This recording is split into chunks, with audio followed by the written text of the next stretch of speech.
अरे मंत्रा, तुम इतना चिल्ला क्यों रही हो? तुम बहुत परेशान दिखाई दे रही हो। रानी तुम्हें पता नहीं, हम दोनों का जीवन बर्बाद होने वाला है, बर्बाद। मैं तुम्हारे कल्याण के लिए एक बात बोल रही हूँ, उस बात को ध्यान से सुनो रानी। रानी, राज परिवार में होकर भी तुम एक बात से अनजान हो। तुम नहीं जानती कि जब जब राजा किसी से मीठी मीठी बात करता है तो इसका मतलब ये होता है कि वह उसके विनाश की योजना बना रहा है। राजा दशरथ ने तुम्हें अपनी प्रिय पत्नी के रूप में इसलिए दिखाया ताकि वह तुम्हें धोखा दे सके। और अब राजा दशरथ ने चालाकी से भरत को ननिहाल भेज दिया ताकि वह राम को राजा बना सके, उसका राज्याभिषेक कर सके। रानी, क्या सच? वाह मंत्रा वाह, यह तो बहुत अच्छी बात है। निश्चित रूप से यह बहुत बहुत शुभ समाचार है। इससे यह हृदय मेरा खिल उठा है। ये लो उपहार। हट! तुम्हें समझ में नहीं आता है? तुम्हारा दिमाग खराब हो गया है? उधर हम दोनों का जीवन बर्बाद होने वाला है और तुम इधर रानी प्रसन्न हो रही हो। उधर राम, तुम्हारे सौतेले पुत्र राम का राज्याभिषेक हो गया और भारत को अलग कर दिया जाएगा। रानी, उसे अलग कर दिया जाएगा और राम भारत को शत्रु के समान देखेगा। रानी, अब तुम्हें कुछ करना पड़ेगा, नहीं तो है राज्य तुमसे छीन लिया जाएगा। अरे मंत्रा, तुम ऐसा कैसे कह सकती हो भगवान राम के बारे में? मेरे पुत्र के हृदय में राम के लिए कोई भय नहीं है। रानी, तुम समझती नहीं हो, यही तो राजनीति है, यही कूटनीति है। जब राम का राज्याभिषेक होगा और राजा राम तुम्हारे पुत्र को दास बनाएंगे, दास। कौशल्या बनेगी रानी तो तुम बनोगी दासी। रानी, तुम बनोगी दासी और इस प्रकार से राम तुम्हारा और तुम्हारे पुत्र दोनों का जीवन नष्ट कर देगा। तो मैं क्या करूं मंत्रा? बताओ, मुझे बताओ। रानी, तुम्हें याद है एक समय पहले जब राजा दशरथ का युद्ध राक्षसों के साथ हुआ था, तो उस युद्ध में तुम भी उनकी सहायता करने गई थी। तो उस युद्ध में तुम्हारी सहायता के कारण ही दशरथ इस युद्ध को जीत पाए थे और इससे प्रसन्न होकर राजा दशरथ ने तुम्हें कुछ वर प्रदान किए थे। उस समय तो रानी, तुमने उन वर को नहीं मांगा था, लेकिन रानी अब समय आ गया है उस वर को मांगने का। अब तुम राजा दशरथ के पास जाना और उनसे वर मांगना कि भरत का हो राज्याभिषेक और राम को मिले वनवास। तुम सही कह रहे हो मंत्रा, तुम सही कह रही हो। मैं अभी महाराजा के पास जाती हूँ और कहती हूँ और वे वर मांग लेती हूँ। रानी, और याद रखो, तुम कोप भवन में जाना, उधर पे जाकर रोने लगना और राजा दशरथ के बार बार आग्रह करने पर भी अपनी बात पर टिके रहना कि भरत का हो राज्याभिषेक और राम को मिले वनवास। तुम सही कह रही हो मंत्रा, तुम सही कह रही हो।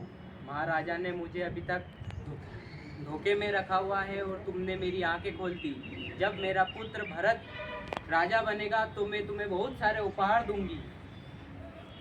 ठीक है रानी, अब तुम कोप भवन को प्रस्थान करो। अंगद और जामवंत की, जो कि पश्चिम दिशा में जाती है। कई हफ्तों बाद जब उन्हें कोई सुराग नहीं मिलता तो वे निराश हो जाते हैं और इस अथाह समुद्र के सामने खड़े होके अपने प्राण त्यागने को तैयार हो जाते हैं। तभी जब वह यह समाचार देता है कि किस प्रकार रावण सीता का हरण करके उन्हें लंका दे गया है समुद्र पार, तो अब आगे।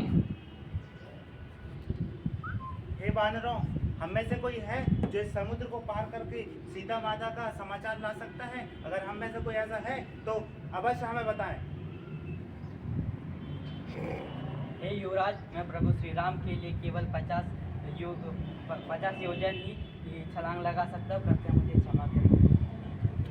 हे युवराज, मैं प्रभु के लिए अपने प्राण तक त्याग सकता हूँ, लेकिन मेरी क्षमता केवल 60 योजन तक ही छलांग लगाने की। कृपया इसलिए मुझे क्षमा करें। मुझे पूर्ण विश्वास है हम में से कोई ना कोई ऐसा होगा जो इस समुद्र को पार करके माता सीता का समाचार ला सकता है। मेरे अनुमान से मैं 100 योजन तक छलांग लगा सकता हूँ, लेकिन मैं वापस आने पर असमर्थ हूँ। है कोई जो इस समुद्र को पार कर सकता है? क्षमा करें राजकुमार, ये आप किसी बात कर रहे हैं? आप इस सेना के सेनापति हैं, अगर आप चले गए तो इस सेना का नेतृत्व कौन करेगा? मैं वृद्ध हो चुका हूँ, मेरी क्षमता केवल 70 योजन की छलांग लगाने की है। हे हनुमान, आपने अपने पराक्रम का परिचय नहीं दिया। यहाँ पे प्रत्येक व्यक्ति आपके पराक्रम से अवगत थे। क्या आप भूल गए? आपने बाल्यावस्था में ही छलांग लगाकर 1000 योजन दूर सूर्य को निगलने का प्रयास किया था। तब इंद्र के वज्र के प्रहार से आप मूर्छित हो गए थे। इस बात पर क्रोधित होकर आपके पिता वायुदेव ने समस्त ब्रह्मांड की वायु को रोक लिया था। इस बात पर स्वयं ब्रह्मा ने आपके पिता को आश्वासन दिया था और समस्त देवताओं ने आपको वरदान प्रदान किए थे। इन शक्तियों को पाकर आप इतने महाशक्तिशाली बन गए थे कि आपने अनेक महर्षियों के आश्रमों में उत्पात मचा रखा था। आपकी चंचलता से परेशान होकर आपको ऋषियों ने श्राप दिया कि आप अपनी क्षमताओं को भूल जाएंगे, अपनी शक्तियों को भूल जाएंगे जब तक आपको कोई स्मरण नहीं कराए। हे हनुमान, जागिए, अब समय आ गया है अपनी शक्तियों को एकत्रित कर प्रभु श्री राम की सेवा में अर्पण करने का।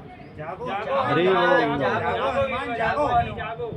जय श्री राम, जय श्री राम, जय श्री राम। जामवंत जी, आप कह रहे हैं कोई समुद्र को लांग नहीं सका।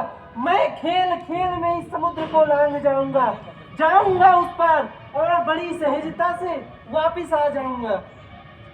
आप बोलिए, मुझे करना क्या है? प्रभु, अभी श्री राम के आदेश के लिए केवल सीता माता की खोज ही करना है।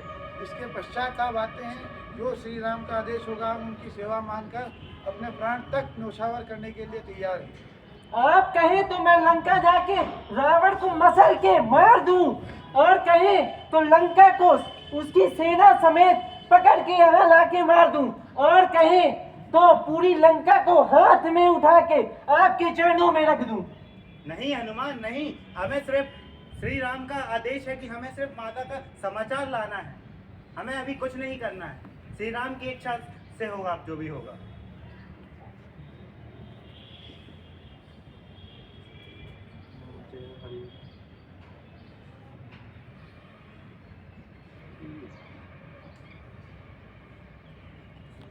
हम सभी हनुमान जी के सफल यात्रा की कामना करते हैं, और इसके लिए हम हमारी एक टांग पर खड़े होकर हनुमान जी के आने की प्रतीक्षा करेंगे। हम सब तब करेंगे जब तक हनुमान जी नहीं आ जाते उनकी सफल यात्रा के लिए।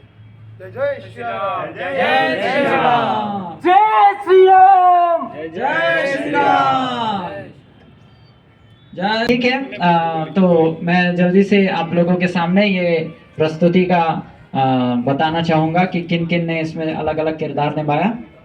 हरे कृष्णा, मैं निखिल शिवारे, मैं अंगद का किरदार निभाया हूँ। हरे कृष्णा, मैं विशाल रोटे, मैंने वानर का किरदार निभाया। हरे कृष्णा, मैं जयसिंह गुर्जर, मैंने जामवंत का किरदार निभाया। हरे कृष्णा, मेरा नाम अभिषेक राणा, मैंने वानर का रोल निभाया। हरे कृष्णा, हरे कृष्णा, मैं प्रभात शुक्ला, मैं श्री राम भक्त हनुमान जी का रोल का अदा किया हूँ।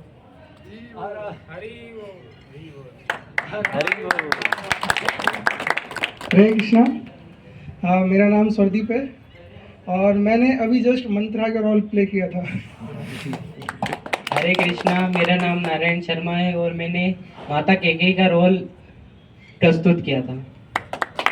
तो एक बार जोरदार ताली हो जाए।